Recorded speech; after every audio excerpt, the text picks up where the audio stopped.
और अगर हमारी लड़ाई आत्मिक है तो हमारे हथियार भी आत्मिक हैं, क्योंकि इस बंदूक के साथ आप आत्मिक लड़ाई नहीं लड़ सकते। शैतान तलवार के साथ नहीं मर सकता, वो आत्मिक तलवार के साथ मरता है। एक औरत, एक्सीडेंट हो गया उसका और बिल्कुल लोअर बैक पे चोट लगी, पैरालाइज हो गया, टांगे महसूस होना बंद हो गई। क्रिश्चियन थी वो, और उसके बाद व्हील चेयर पे आ गई। थोड़ा बहुत गाती थी। अब एक फैसला लेना था कि क्या गाऊं कि ना गाऊं, क्योंकि व्हील चेयर पे हूं। थोड़ी बहुत दर्द नहीं है कि छुपा लूं। फैसला किया कि नहीं, मैं गाऊंगी। व्हील चेयर पे गाना शुरू किया। उसकी रिकॉर्डिंग्स हैं व्हील चेयर पे गीत गाने की। 22 साल व्हील चेयर पे रही। उन्हीं 22 सालों में उसकी शादी हुई। एक पास्टर ने उसके साथ मैरिज करने के लिए हां बोली, ये जानते हुए कि वो व्हील चेयर पे और कभी नहीं उठेगी। बच्चे भी नेचुरल नहीं हुए, क्योंकि उसको महसूस नहीं कुछ होता था टांगों के नीचे, तो बच्चे भी सिजेरियन से हुए। और एक दिन अमेरिका में एक मीटिंग चल रही थी और परमेश्वर का दास प्रीच कर रहा था वहां पे, और वर्शिप के दौरान उसकी आंखें उस बंदे की ओर पड़ी जिसने साइड में व्हील चेयर रखी थी, और कोई लेडी उस पर बैठी। उसने कहा, कौन है ये? क्या तुम्हारी वाइफ है? उसने कहा हाँ। और जब उस पर प्रार्थना हुई, 22 साल बाद उसने चलना शुरू किया। जब 22 साल बाद वो चली, उससे पूछा गया 22 साल कैसे थे? कहती आंसुओं से भरे थे, निराशा से भरे थे। मैं ये सोचती थी कि कुछ सालों बाद मेरा हस्बैंड जब ज्यादा बूढ़ा हो जाएगा, मुझे किसी, जैसे यहां पिंगलवाड़े होते हैं, मुझे ऐसे किसी ओल्ड होम में जाना पड़ेगा, कोई केयर होम में जाना पड़ेगा। अपना प्लान बना रही थी वो। कहते क्या हुआ कि परमेश्वर ने आपको छुआ? कहती इन 22 सालों में मैंने कभी भी, चाहे मैं दुखी हूं, रोऊं, निराश हूं, मैंने वर्शिप करना कभी नहीं छोड़ा।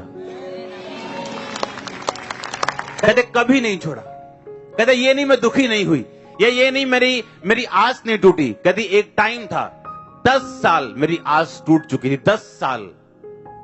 कहती मुझे 1% भी यकीन नहीं था।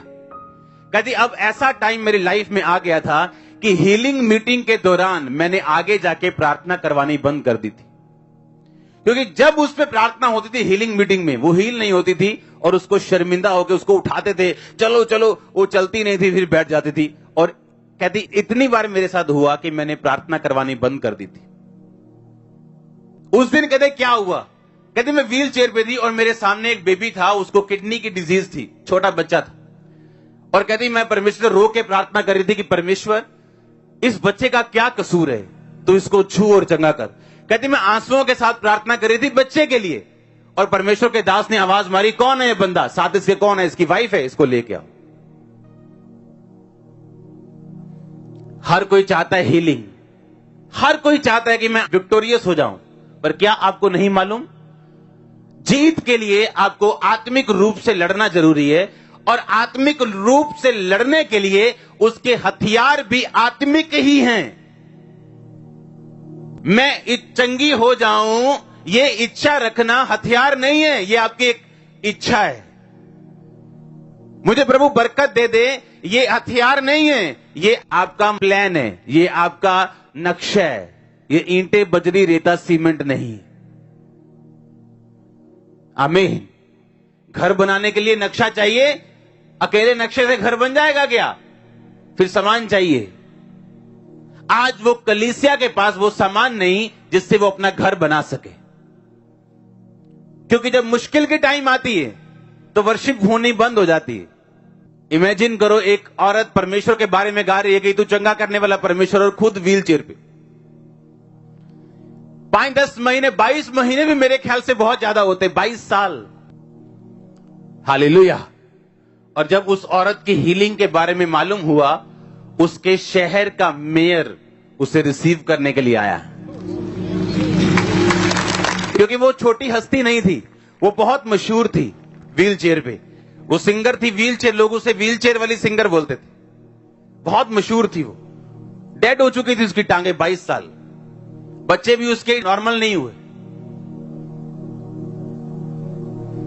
अगर आप लड़ना चाहते हैं, क्योंकि आप जीतना चाहते हैं, अगर जीतना चाहते तो हथियारों से लड़ना पड़ेगा, और हमारे हथियार आत्मिक है। वर्शिप एक हथियार है। वर्शिप इतना खतरनाक हथियार है कि अपनी लाइफ के डीपेस्ट निराशा के अंदर अगर आप वर्शिप करेंगे, आप जल्दी बाहर आएंगे। एंड में आप हंसेंगे। वो लड़ाई होती है ना, कहते ना आखिरी हंसी मेरी होगी, यानी जीत मेरी होगी। आप आखिरी हंसी हंसोगे, और आपका जो शैतान दुश्मन है वो शर्मिंदगी भरी निगाहों से नीचे देखता हो। आप आखिरी हंसी हंसोगे। आपको ये समझ होनी चाहिए कि मेरे पास हथियार हैं, लेकिन वो है क्या? वर्शिप एक हथियार है। जब ये मालूम नहीं मेरा हथियार क्या है, हथियार इस्तेमाल कैसे करने हैं, तो रिजल्ट आना तो दूर की बात है। वर्शिप एक हथियार है। वर्शिप कोई रिलीजियस प्रैक्टिस नहीं है। जैसे आके रिलीजियस प्रैक्टिस करते हो, हां भी गीत चल रहे हैं, चलो गीत गा लो दो। नो, वर्शिप एक हथियार है। ये एक वेपन है शैतान के खिलाफ, बीमारियों के खिलाफ। ये एक हथियार है। इसलिए हर एक सीरियस क्रिश्चियन वो टाइम पे चर्च पे आता है हमेशा। और वर्शिप करनी नहीं, वर्शिप को एंजॉय करना है, एक एक सेकंड, एक एक पल का। आमीन। नाच के, झूम के, तालियों के साथ, कैसे भी। दाऊद से बड़ा राजा कोई नहीं था, और लिखा वो लड़कियों की तरह नाचता था जब वर्शिप करता था। उसकी वाइफ कहती थी, क्या तू, उसमें बाइबल में लिखा कंजरियों की तरह नाच रहा था। उसने कहा, जिस परमेश्वर ने मुझे ऊंचा किया उसके लिए मैं और नीचा होऊंगा। जिसने तेरे बाप का सिंहासन मुझे दिया। आमीन। और हम सोचते हैं कि नहीं, मैं मोहल्ले का प्रधान हूं तो मैं ऐसे ऐसे डांस करूंगा तो क्या लोग सोचेंगे। और एक राजा कह रहा है कि मैं इतना नीचा बनूंगा ताकि खुदा मुझे और ऊंचा कर सके। मैंने देखा चर्च में लोग वर्शिप नहीं करते, ताली नहीं बजाते, आराम से बैठते हैं। नाचना तो बहुत दूर की बात है। कभी हथियार आराम से देखा चलाते हुए, आराम से। कैसे चलता है हथियार? ऐसे चलाते तलवार क्या? शारीरिक तलवार क्या ऐसे चलाते हैं आराम से? ये कोई प्रॉप थोड़ी है जिससे डांस हो रहा है।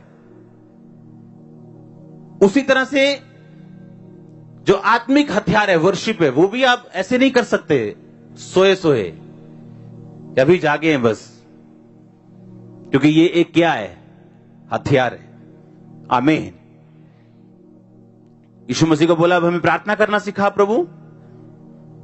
परमेश्वर ने कहा, जब प्रार्थना करो तो बोलो, हे हमारे बाप तू जो आसमान में, तेरा नाम। यानी जब प्रार्थना शुरू करो तो वर्शिप करो, कि तेरा नाम पाक माना जाए। यानी तो वर्शिप करो खुदाबंद की। उसके बाद अपनी प्रेयर रिक्वेस्ट बीच में रखो। एक सैंडविच बनाओ, एक बर्गर बनाना है वर्शिप का, थैंक्स गिविंग। बीच में प्रार्थना रखनी। अगर बर्गर की टिक्की ऊपर होगी और न्यूडल ऊपर होंगे, अच्छा लगेगा? उसी तरह प्रभु को भी अच्छा नहीं लगता जब आप चर्च में आते ही बोलते हो, प्रभु जी हाय आज चंगा कर दी प्रभु। आपने बर्गर की टिक्की ऊपर लगा दी, सैंडविच का आपने वो टमाटर ऊपर रख दिया, और बुरा लग रहा है देखने में भी, खाने में भी। कहता, हे हमारे बाप तू जो आसमान में, तेरा नाम पाक माना जाए, तेरा राज्य आए, जैसे तेरी मर्जी। हां, आसमान में क्या पूरी होती है, पड़ी है ना, धरती पर भी हो। और उसके बाद कहता, मुझे माफ कर। प्रेयर रिक्वेस्ट पर्सनल, क्योंकि महिमा, राज्य और पराक्रम सदा। फिर वर्शिप से शुरू, थैंक्स गिविंग से शुरू, बीच में पर्सनल रिक्वेस्ट, वर्शिप और थैंक्स गिविंग से बंद। ये है सही प्रार्थना।